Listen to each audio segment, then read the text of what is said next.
O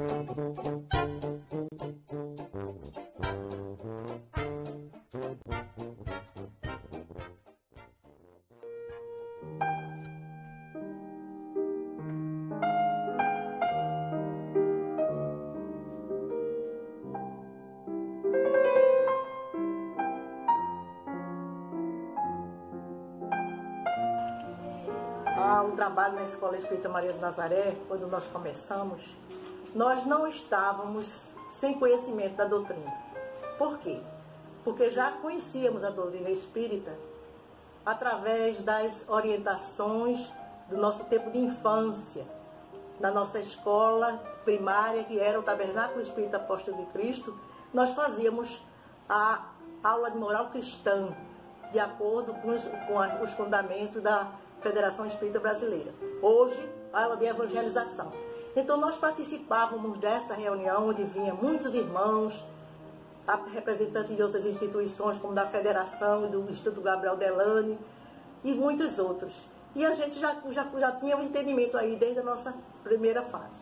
Então, nós começamos a participar dos trabalhos, aí o tempo foi passando, os trabalhos foram aumentando, e nós participamos também muito da visita aos enfermos, da gestante, o trabalho da gestante. Passamos 8 anos como diretora do departamento feminino e também da educação mediúnica, desenvolvimento e estudo. De acordo com a orientação do nosso irmão Denisaldo, que foi um dos presidentes da nossa escola, quando ele fez os cálculos, que nós estávamos sem saber direito porque não conhecíamos os presidentes anteriores, então ele nos disse que nós estávamos na condição de 11º presidente da escola, atualmente, né? Então, o nosso trabalho é um trabalho que envolve muito estudo, muito trabalho, muita determinação, principalmente até da estrutura da nossa escola, para que possa receber melhor as criaturas. Quando as pessoas venham, se sintam felizes, se sintam tranquilos, sintam-se acolhidos, que é o mais importante. O Espiritismo, na realidade, é tolerância o máximo que se puder e preconceito zero, para que todos tenham acesso à doutrina de Jesus, porque o cristianismo redivivo nessa doutrina é que nos impulsiona para o conhecimento de uma vida melhor. Então, a doutrina dos Espíritos é a doutrina reveladora dos ensinamentos de Jesus, quando ele dizia: todos somos irmãos e Deus é o nosso Pai, Criador de todas as coisas, de tudo que existe. Que todos os irmãos que participaram dessa escola desde o seu início, da sua fundação, muitos deles já estão na espiritualidade, mas que estão recebendo também com muita emoção, porque através das mensagens que enviaram, através da via mediúnica, e eles estão todos muito felizes com esse centenário da nossa Escola Maria de Nazaré.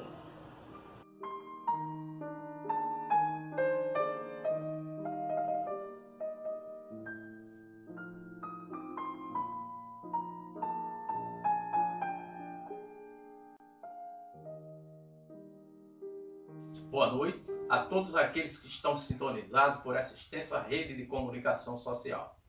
Que Jesus possa amparar os nossos propósitos. Meu nome, logicamente, para quem não conhece, é Francisco de Assis Rodrigues. Estou vinculado ao Núcleo Espírita Bezerra de Menezes, instituição essa localizada em Recife, Pernambuco, onde respondo pela Coordenadoria de Comunicação Social. E tenho o prazer e a satisfação de fazer parte da Comissão Estadual de Espiritismo, onde respondo atualmente pela CODID, que é a Coordenadoria de Divulgação Doutrinária. E é em nome da Comissão Estadual do Espiritismo que tenho a honra de dirigir a primeira reunião de comemoração do centenário da Escola Espírita Maria de Nazaré, que foi fundada em 15 de setembro de 1920. Instituição essa que possui um marco extraordinário no nosso movimento espírita, pois é ela que realizou pela primeira vez um trabalho que todos nós espíritas conhecemos no Brasil, que é a campanha do quilo. Aproveito também desse clima de confraternização, de homenagem ao centenário de Maria de Nazaré, de prestar uma homenagem a nossa querida Maria Eugênia dos Anjos, que foi uma grande trabalhadora do Maria de Nazaré. Participou do Departamento de Juventude da CE e coordenou a área geográfica 2, onde o próprio Maria de Nazaré está inserido. Foi também secretária da Comissão Estadual do Espiritismo por várias gestões e grande divulgadora do Espiritismo, mostrando a força e a pujança da mulher pernambucana, bem como a importância da instituição centenário Maria de Nazaré para o movimento espírita pernambucano. E como parte integrante, essa é a parte especial, eu tenho a honra e a satisfação de lhe apresentar a nossa querida Ivandira Miranda, amiga e irmã, que realizará a conferência de abertura da programação de 100 anos da Escola Espírita Maria de Nazaré com o tema A Cultura Cristã para o Espírito.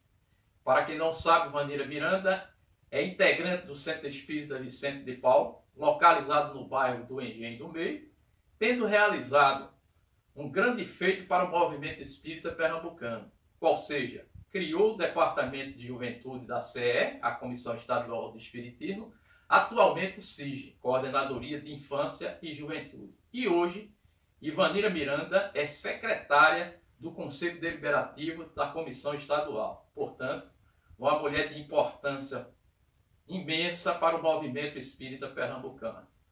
Antes de fazermos a prece inicial do nosso evento, gostaríamos de prestar uma homenagem à 54ª Semana da Mulher Espírita Pernambucana, a SMEP, como é carinhosamente conhecida.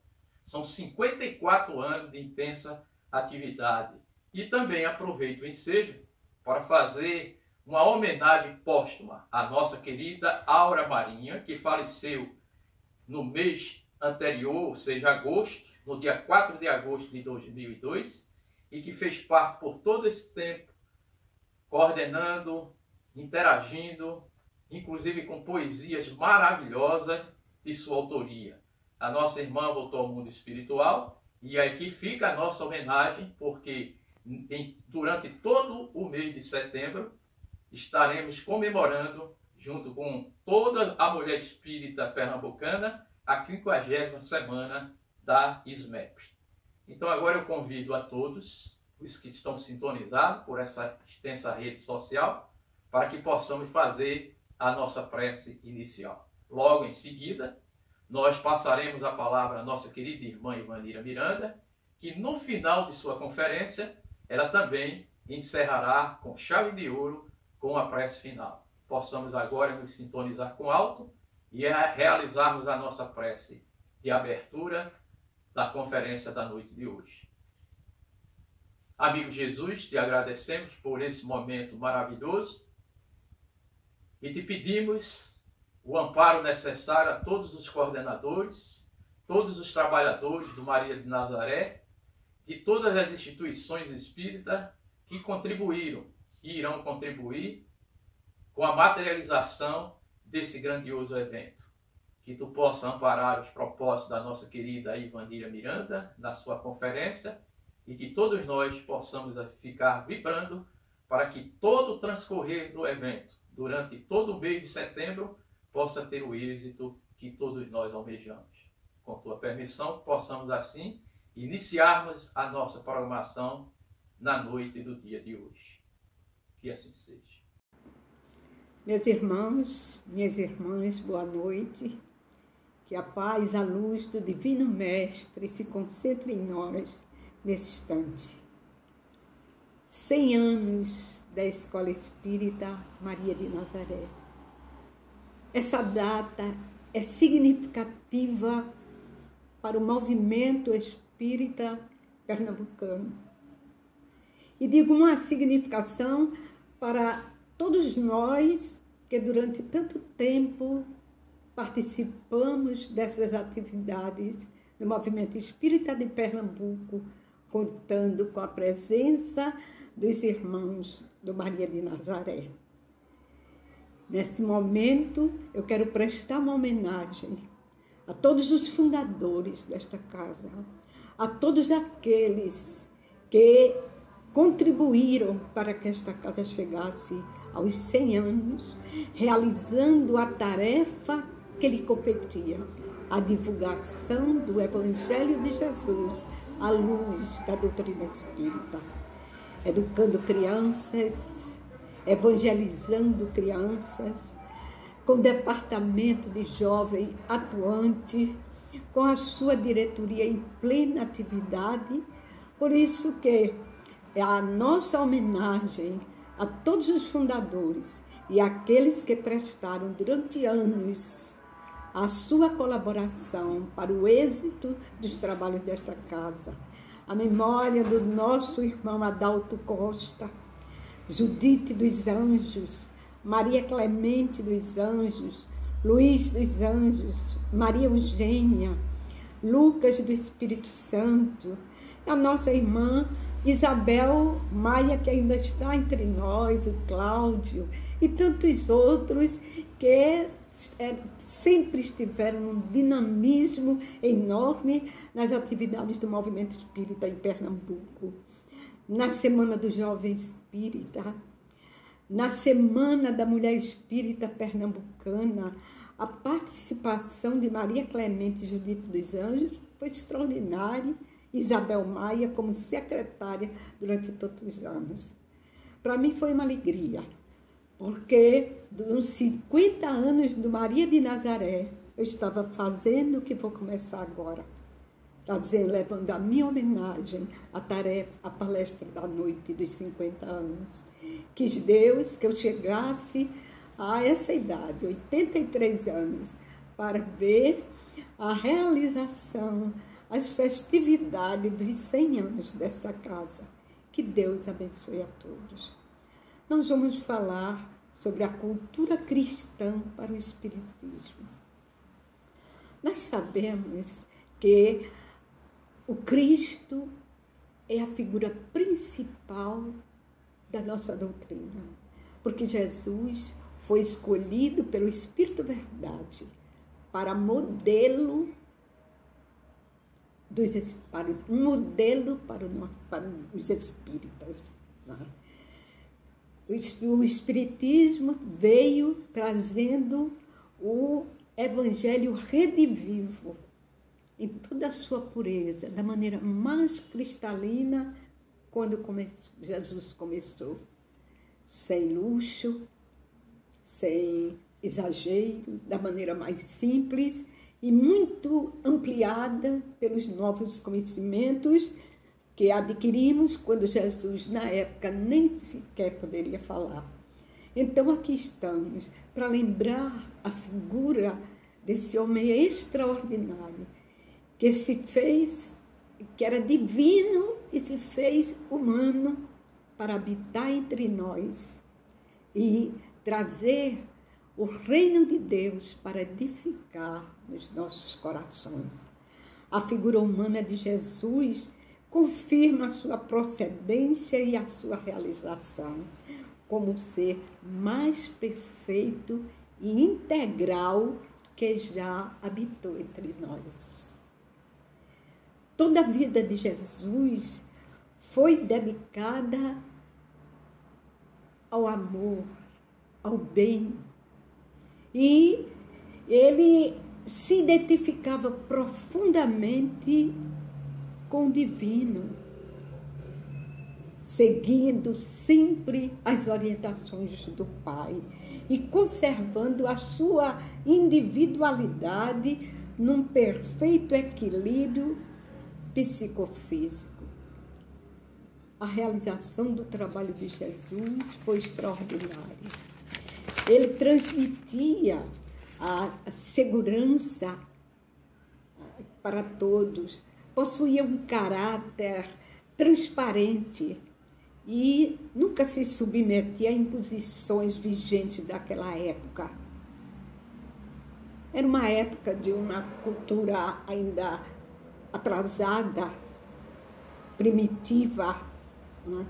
Conservando a hipocrisia, uma legislação arbitrária e se preocupava mais com a aparência do que com os valores morais das pessoas.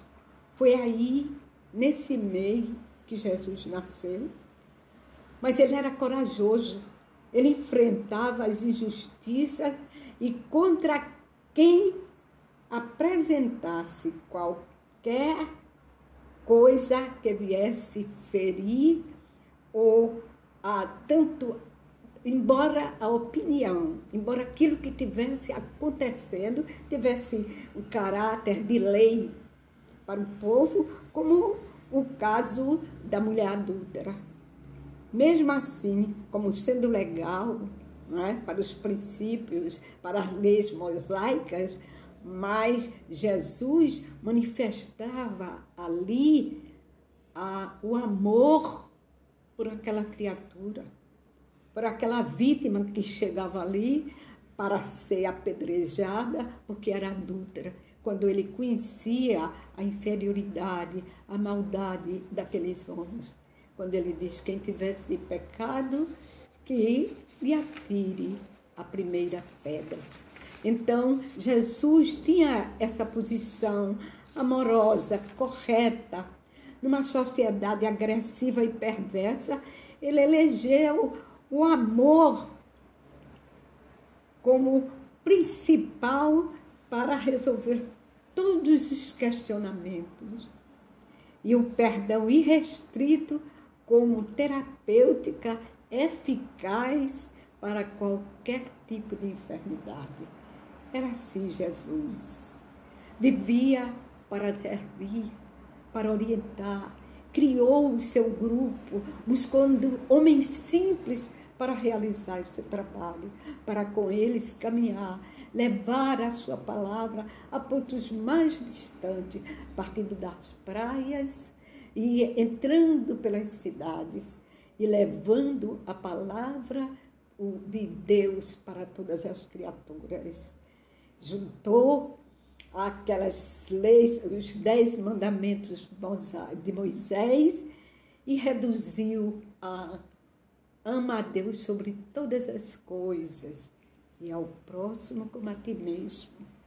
Deixou essa lição tão importante para a humanidade e se baseava exclusivamente no bem para o próximo. Por isso que Jesus se tornou a personagem histórica mais importante para a humanidade. Ele tinha essa preocupação de amar, de servir e de ajudar.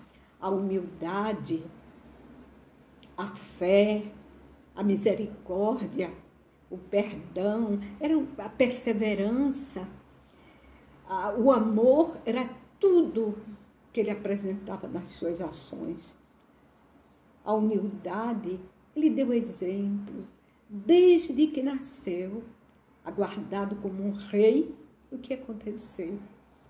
Veio de nascer num palácio, buscou uma manjedoura para portar a esse plano. No Sermão da Montanha, considerada carta magna do cristianismo, ele pôs a humildade no patamar de todas as virtudes. Quando ele diz: bem-aventurados os pobres de espírito, porque deles era o reino dos céus. Era assim Jesus. Ensinava através do amor, ajudava, curava, amparava, tinha uma palavra de amor para todos. Amou o seu grupo, orientou-os a continuar sua obra quando partisse. E dizia para ele: amai-vos uns aos outros, como eu vos amei. Jesus falava por parábolas belíssimas que ficaram marcadas para todos nós. Por que ele parava? Porque os homens não estavam à altura de entender as suas mensagens. Os apóstolos, apesar de serem homens simples, foram criaturas preparadas para aquela missão. Eles as entendiam, mas aqueles que escutavam Jesus, não. Poucos. E aqueles que se sentiam tocados pela mensagem do Mestre, pelaquela história que ele contava, saía dali, já levava o Cristo consigo, na sua consciência, a levar horas e horas remoendo aquela história para ver o que é que ele queria transmitir. Muitas parábolas marcaram, a parábola do filho pródigo foi tão importante, não é? A parábola do próximo, onde Jesus coloca uma criatura tão simples como o samaritano, representando, dando-lhe, marcando na história como o símbolo da solidariedade. Mas há uma parábola de Jesus que não é muito comentada. Poucos citam essa parábola de Jesus. No entanto, ela é de uma importância extraordinária. Humberto Roden, no seu Evangelho, ele até cita isso, que alguns parece, é como se tivesse caído na cabeça de alguém e que, portanto, pouco ela é divulgada. É a parábola dos maus vinhateiros. Então, eu acho muito importante, porque nessa parábola, Jesus, ele fala do que é antes, durante a estadia dele e depois. E foi muito importante isso para nós, para a gente ver a mensagem de Jesus. A que ponto chegou a mensagem de Jesus? Fases lindíssimas e fases tristes e difíceis. A parábola dos maus vinhateiros é aquela que lembra aquele dono, aquele senhor que tinha terra e precisava aproveitá-las. Então ele resolveu plantar uma vinha. Aí ele mandou chamar os homens, cercaram tudo, prepararam a terra para plantar, deixar tudo em ordem para o plantio da uva, depois construir um lugar onde fundo, como uma espécie de um tonel, onde as uvas iam para ali para serem depois trituradas. Mandou construir uma torre para que lá de cima ele pudesse verificar tudo. Então, quando estava tudo plantado, tudo direitinho, ele precisou viajar. Então, ele procurou alguns homens para arrendar aquelas terras até a sua volta. E assinou um contrato que, enquanto ele estivesse ausente, não é, todas as safras, quando chegasse a hora de buscar a parte dele, ele mandaria os homens e receberia a parte que lhe competia. Assim aconteceu. Quando chegou a primeira safra, ele mandou 3 homens buscar a parte que lhe competia. Quando ele chegou lá, o que foi que aconteceu? Os vinhateiros maltrataram, bateram, espancaram os homens e não mandaram a parte que cabia ao proprietário da vinha. A segunda vez, ele faz a mesma coisa. Ele manda mais 3 homens, ou mais, ou 4, para ver se eles mandavam, porque era um direito que ele tinha, assim ficou combinado. Mas quando os homens lá chegaram, o que aconteceu? Foram recebidos da mesma maneira, espancados, e não conseguiram levar a parte que tinha sido combinado. E depois de outras tentativas, o proprietário da terra resolveu mandar o seu filho, o primogênito. E quando o filho chegou lá, que se apresentou como o primogênito, aí foi que eles disseram, aí é o herdeiro principal. Esse a gente não pode deixar vivo. Então maltrataram e mataram o filho do proprietário. Mataram e não mandaram de maneira alguma a parte que competia a eles. E tomaram conta da vinha. Tomaram conta, levaram anos e anos, porque os que voltaram depois do filho também não conseguiram, de maneira alguma, levar alguma coisa. Então, o que é que eles fizeram? Continuaram na vinha, tiraram todos os lucros, ficaram ricos, depois se cansaram da vinha, foram aproveitar, se banquetear e terminaram abandonando a vinha. E que abandonada, com o tempo, começou a nascer aquelas plantas, ervas daninhas, que foram um pouco destruindo tudo aquilo que havia sido plantado, planejado com tanto amor. Aí Jesus pergunta: e quando vier o dono da vinha, que fará?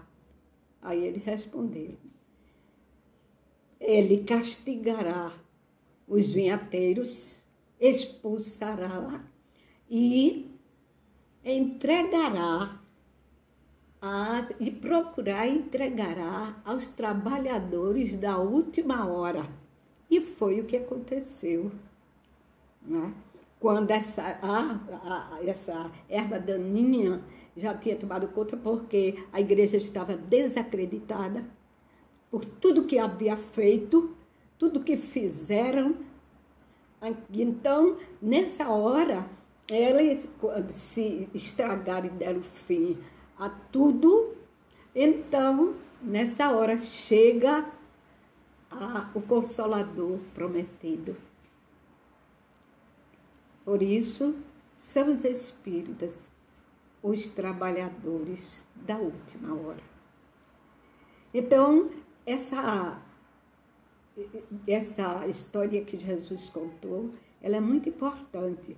E é nela que nós vamos nos prender daqui a pouco, contando a vocês como tudo isso aconteceu, né? Mas o Evangelho de Jesus, apesar de todos esses crimes, de tudo que foi feito, a igreja conseguiu que a figura do Cristo permanecesse intocável.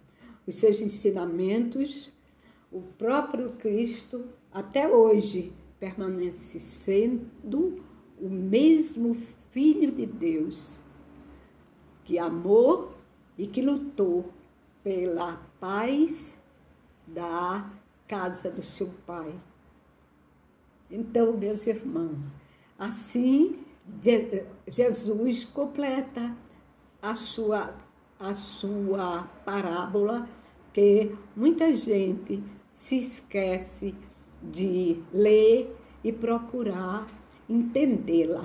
Com a morte de Jesus, os seus ensinamentos, que ficaram a cargo daqueles apóstolos, daqueles homens simples, para saírem aí pelo mundo a divulgar, seguindo aquele que ele diz: ide por todo mundo e pregai o Evangelho a todas as criaturas.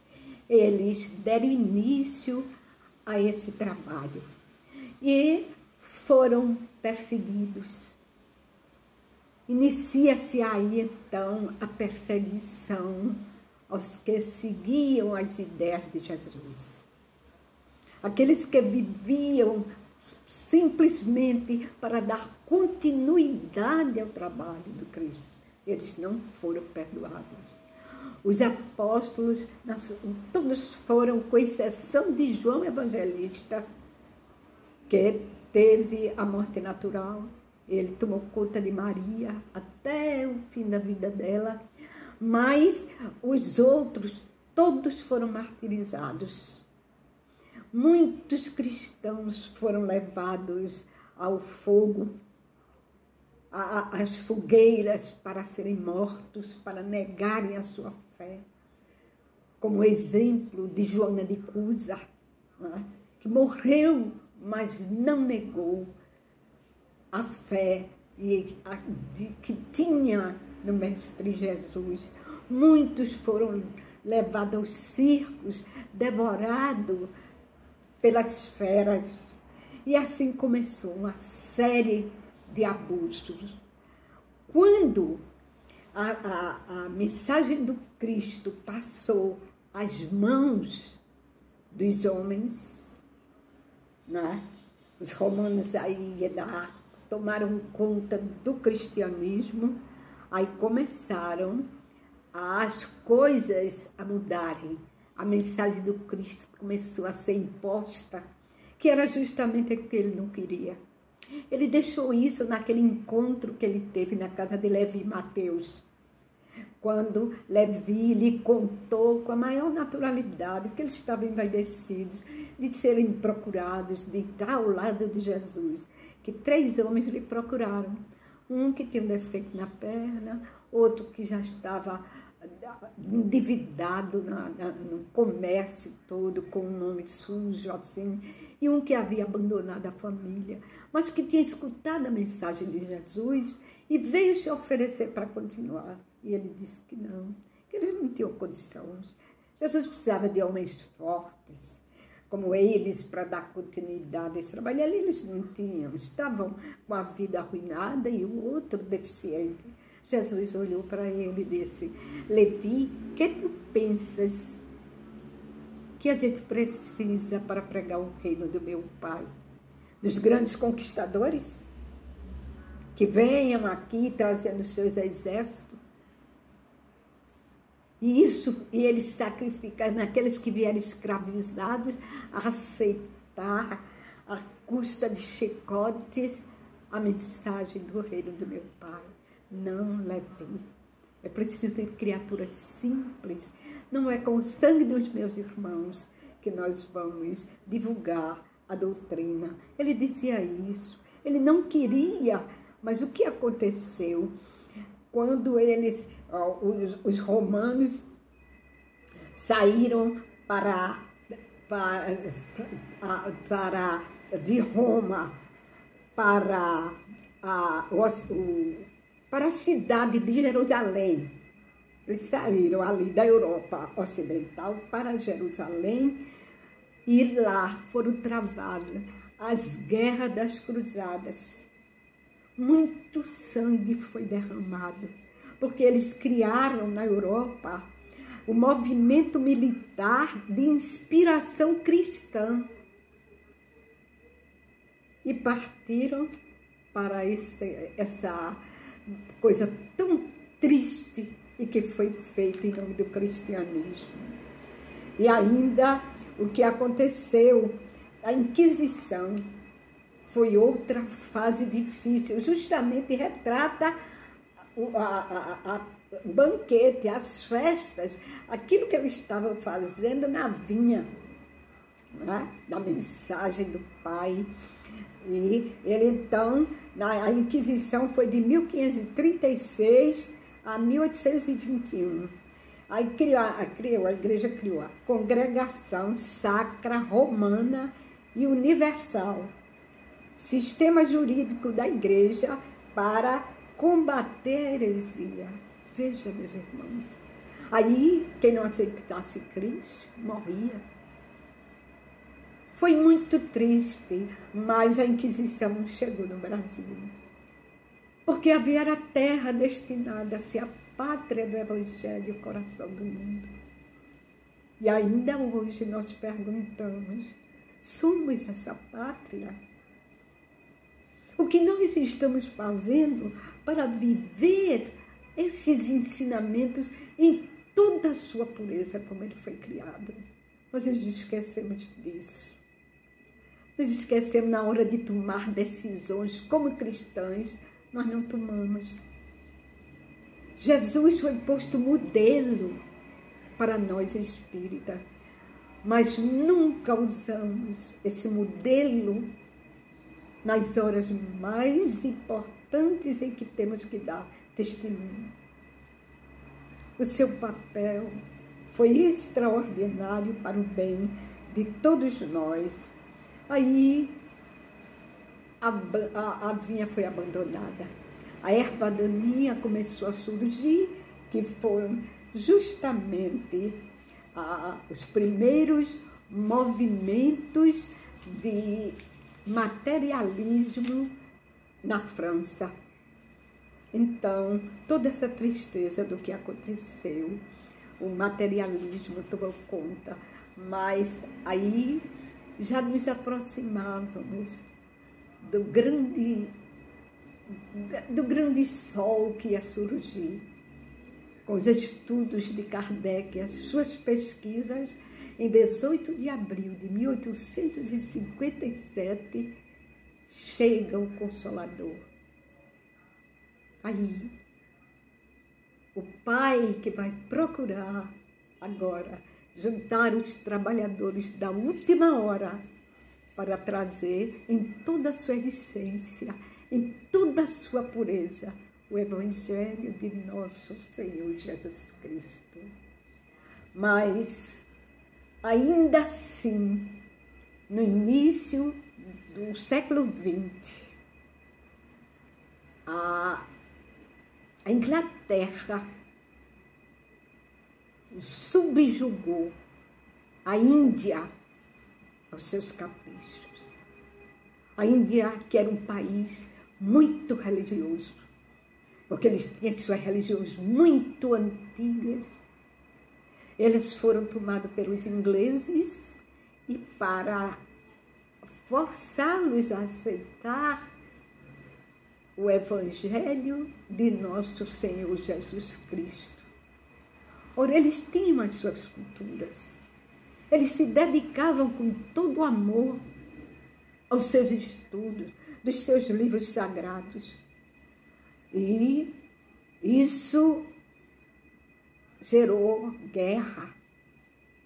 Houve batalhas entre os marajás, que eram os poderosos da Índia, e os ingleses. Foram duas guerras, mas que os indianos foram vencidos.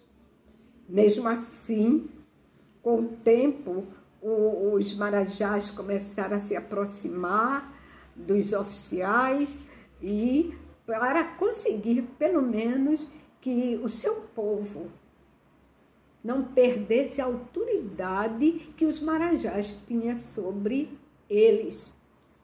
Eles viviam assim, com castas.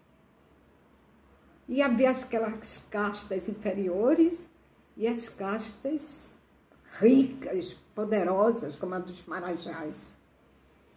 Eles eram sikhs. E com eles conseguiram acalmar, ficar na parte dele, com o seu povo, e os ingleses, como se fizesse vista grossa, porque eles tinham condições. E o que aconteceu?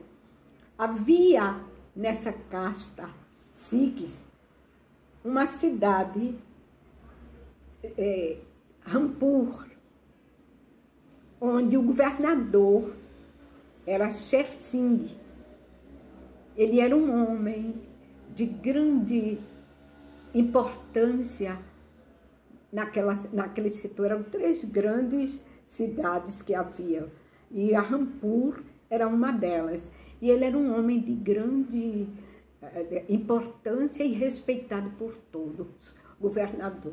Ele tinha 2 filhos rapazes e tinha mais uma menina, e sua mulher havia dado à luz a um menino. Mas ele vinha de uma sociedade patriarcal. E ele ali já estava representando desde o avô. Então, morava no solar, tanto ele, com a família, com os irmãos, as esposas dos irmãos, dos filhos, era tudo numa casa só. A mulher tinha um papel de honra na família. Todos respeitavam a mulher e os filhos admiravam o respeito dos pais para com as suas mães. Dedicavam-se com todo amor. À mãe cabia a educação moral e religiosa dos seus filhos. Foi aí que nasceu Sundar Singh. Sundar, filho de Sher Singh. E ele foi criado, já assim, saído desde cedo com a sua mãe, para aprender junto ao Radu, que era uma espécie de sacerdote que preparava aqueles indianos para a vida religiosa. E a sua mãe tinha vontade de fazer de Sundar Singh um Radu. Então o menino era tão voltado às coisas religiosas que aos 7 anos ele já tinha lido o livro, o Gita, que era o livro deles. E daí por diante, quando ele estava com 14 anos, sua mãe faleceu. E faleceu, e isso trouxe muita dor para aquela criança, porque a sua mãe era a pessoa mais importante na sua vida. O pai procurava ajudá-lo em tudo, e já havia necessidade dele entrar numa escola. Ele agora estava com 14 anos e teria que frequentar a escola dos ingleses. Aí é que estava. Já havia caso de jovem que o pai tinha envenenado por se tornar cristão. E ele não queria, de jeito nenhum, ir para aquela escola. Certo dia, ele encontrou um professor presbiteriano e que perguntou a ele quando era que ele ia para o seminário. Aí ele disse: já cursei o melhor seminário do mundo. Aí o professor disse: onde é esse seminário? O regaço da minha mãe. Mas não teve jeito, ele tinha que se matricular, era lei, ele tinha que ir para as escolas. Ele foi, mas não gostou. Ele não se sentiu bem ali naquela escola. Quando ele chegou no primeiro dia, a professora deu a cada um um livrinho de capa preta, que era o Novo Testamento. Aí, e mandou para que eles lessem. Ela ia marcar onde? O amigo dele que estava na frente dele assim, ela foi e disse: você vai começar aqui. Aí o menino começou a ler: Pai nosso que estás nos céus, santificado. Aí Sundar olhou as páginas assim de trás e viu o nome de Jesus. Quando chegou a dele, ele disse: eu não vou ler esse livro. Eu sou um Sikh. Eu não vou ler. O meu livro é outro.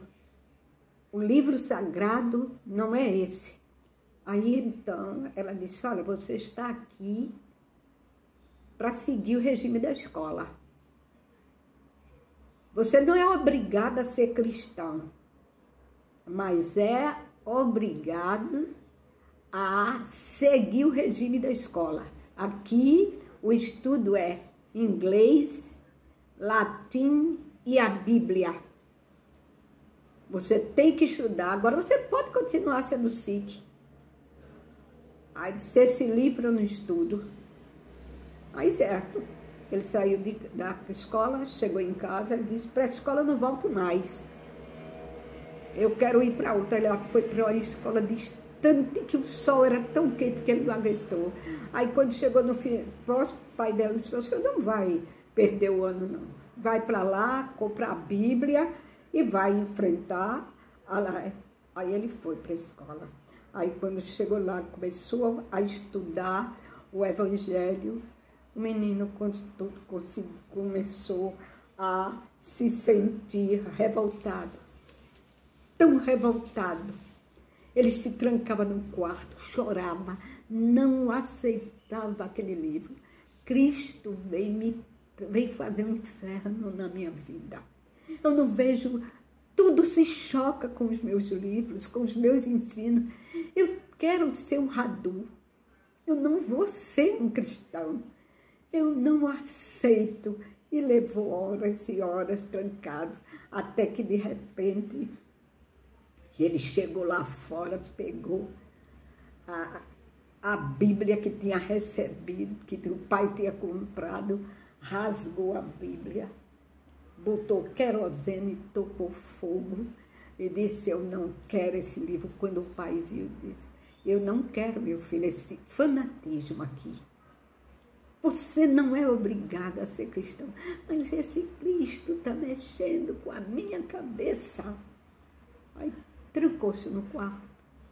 E aquela noite todinha, inteira, ele passou a pensar, a chorar, buscando a consolação.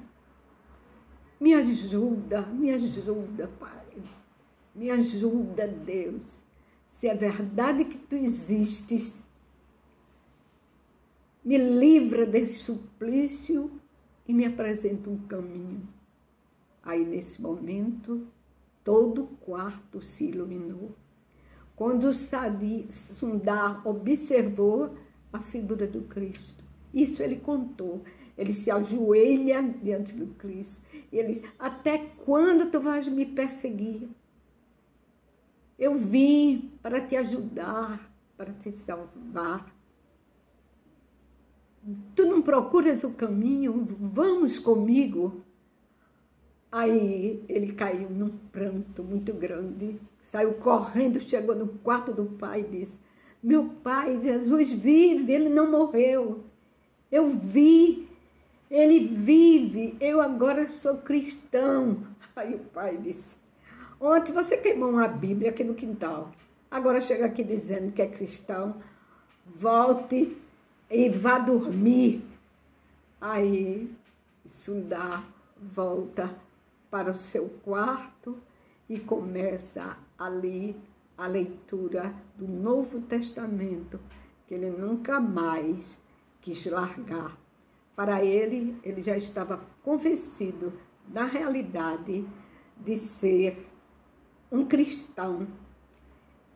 E isso para ele foi uma mudança extraordinária em sua vida. Então Sundar Singh sai naquele desespero entre sentir o Cristo em si e a família não iria aceitar. O pai já tinha dito a ele: eu não quero passar por essa vergonha. Olhe a minha reputação. Nunca proibi você de estudar. Mas à noite, quando chegou na hora da refeição, ele se declarou cristão. Então foi uma tristeza. O pai disse: meu filho, pense em mim. O que é que vão dizer de mim?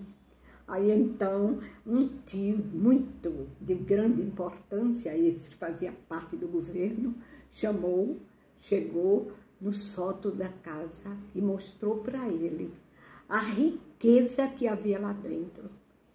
Você será o substituto do seu pai. Toda essa riqueza está nas suas mãos. Se você se tornar cristão, você vai perder tudo isso e a família. Na hora do jantar, ele disse: amanhã, eu sou cristão, se aqui você não fica. Disse: então amanhã eu vou embora. Então ele foi para o quarto, arrumou as coisas. De manhã botaram a alimentação dele. Ele se alimentou e saiu. No meio do caminho ele cai. Ele caiu, correram, socorreram ele, levaram para a casa do pastor. Aí o pastor e as pessoas mandou buscar um médico, ele estava envenenado. Ele levou muitos meses em tratamento para sair daquela situação.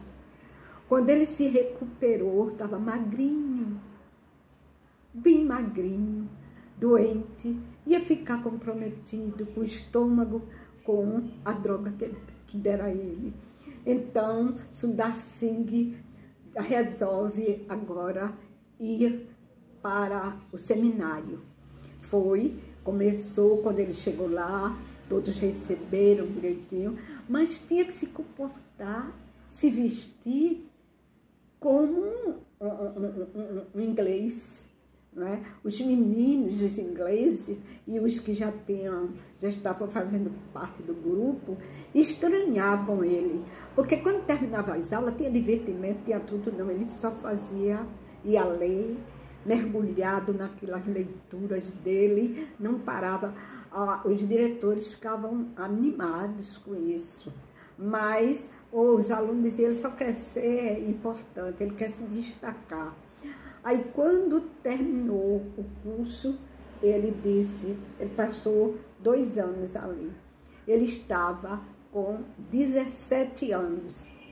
Aí ele disse, pronto, eu não vou pertencer a nenhuma congregação, eu não vou participar mais de seminário nenhum, aqui eu encerro, porque eu sou cristão, mas um cristão para servir ao Cristo, para viver pelo Cristo.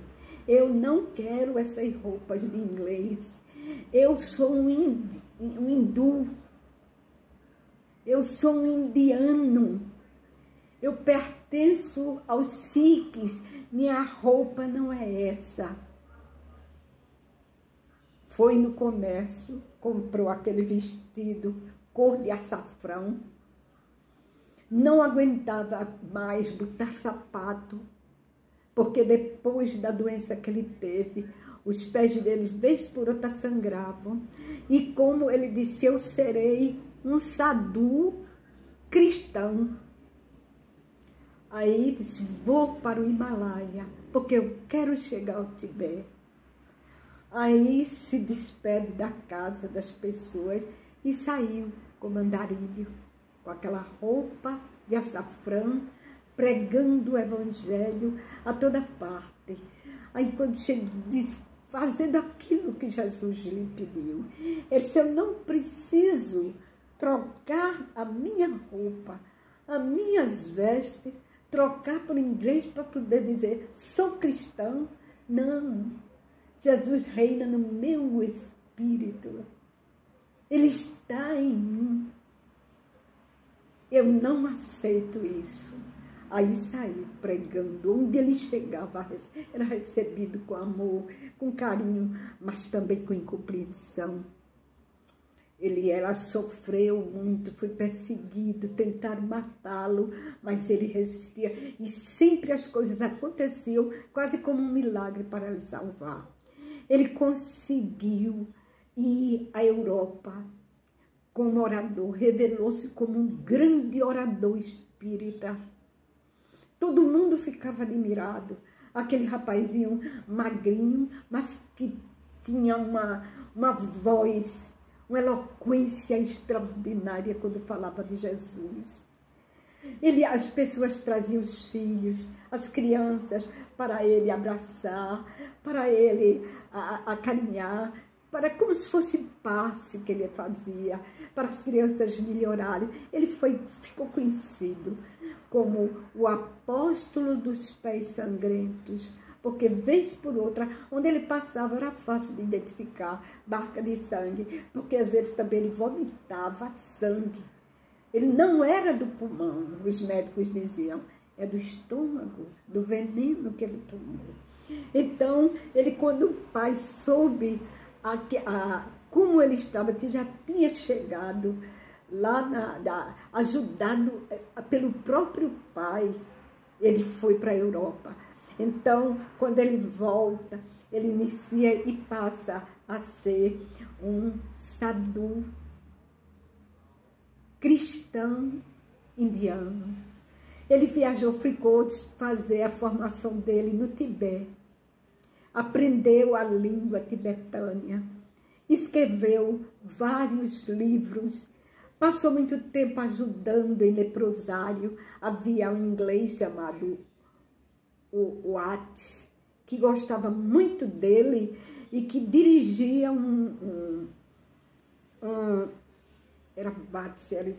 dirigia o leprosário, ele ia lá para cuidar dos leprosos, falar para ele, dedicou-se exclusivamente à vida do Cristo, livre de qualquer amarra. Ele não quis. Então, quando ele estava mais ou menos com 18 anos, ele começou a demonstrar aquele desejo enorme de chegar das terras santas, mas ficava muito difícil para ele. O tempo foi passando, o jovem Radu tibetano, porque ele ficou conhecido como tibetano, porque ele seguiu os estudos, fez toda a sua preparação no Tibete e permaneceu dentro daquele sistema e levava horas e horas a ler. Tornou-se amigo de Gandhi. Gandhi estava sempre com ele. Quando chegou certo tempo, ele falou para Gandhi: eu tenho que conhecer a Terra Santa. Eu quero andar onde Jesus andou, mas está tão difícil para mim, porque agora eu já preciso tirar o meu passaporte e as coisas estão muito caras já para ir. Mas o pai nunca o desprezou, ficou de longe. O pai comprou numa cidade bem perto dele uma casa. Ele sempre, o pai ficava lá, porque sabia que ele vinha. Aí o pai dizia, aquela casa ficava para ele não ficar na rua quando ele voltava, porque ele dormia em qualquer lugar. Então, quando ele chegou ali, aí o Gandhi, que estava com ele e conversou com o pai disse: então, vamos tirar seu passaporte. Aí ele foi, tirou o passaporte e disse: agora eu vou conhecer a Terra Santa. Aí ele foi direto. Quando ele sai de lá, ele vai para o Egito. Do Egito, ele vai a Canaã. Ele vai onde Jesus andou. Ele subiu o Monte das Oliveiras. Passou dias e dias em prece. Jesus era a vida dele. E era com esse Jesus que ele pregava, desprendido de tudo. Mas a mensagem de Jesus era tudo que ele tinha, que mudou a sua vida e mudaria a vida daqueles que aceitassem, sem agressão, mas só em compreender a grandeza daquele missionário que foi nosso Senhor Jesus Cristo. Então, ele consegue, depois lá de sair, já preparado no Monte das Oliveiras, para pegar energia, para viajar. Ele já estava com uns 30 e poucos anos nessa época. Aí ele foi. Quando de lá ele viaja para a Alemanha.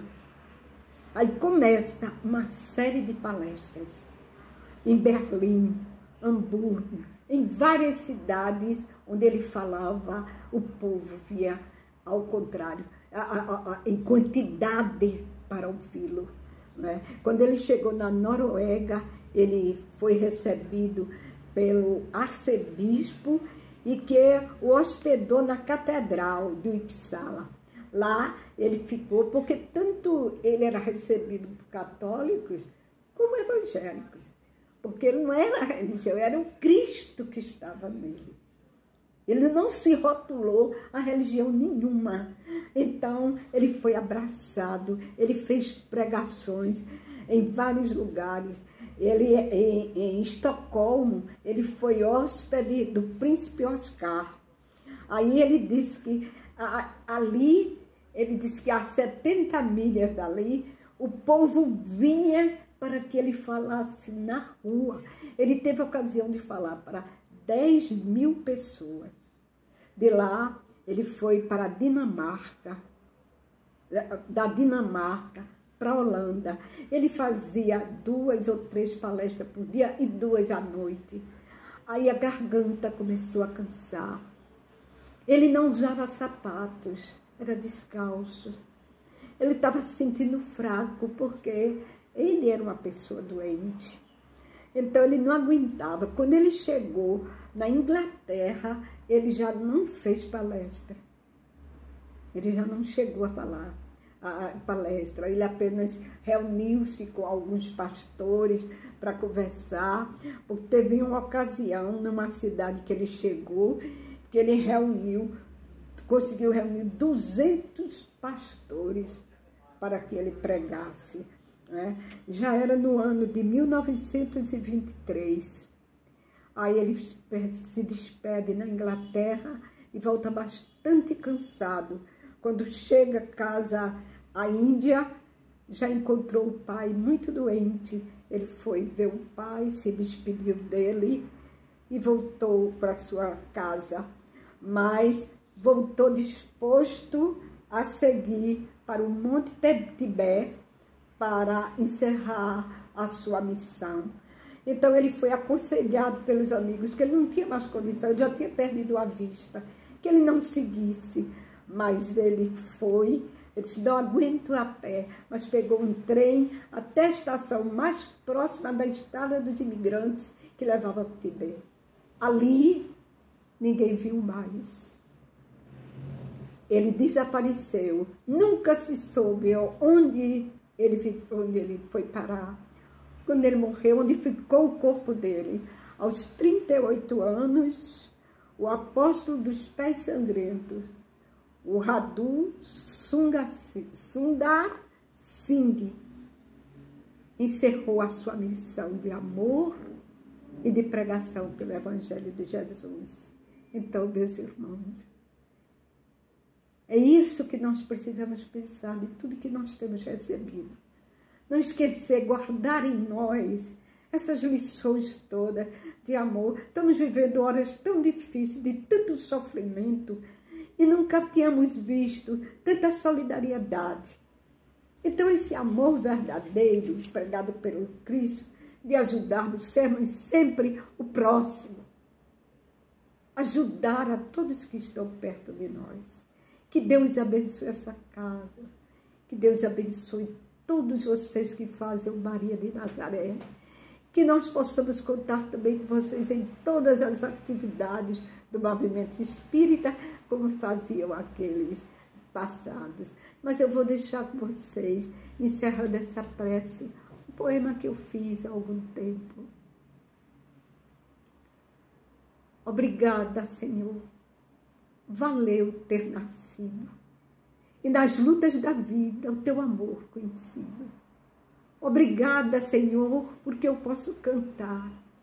E na alegria do meu canto, o teu amor exaltar.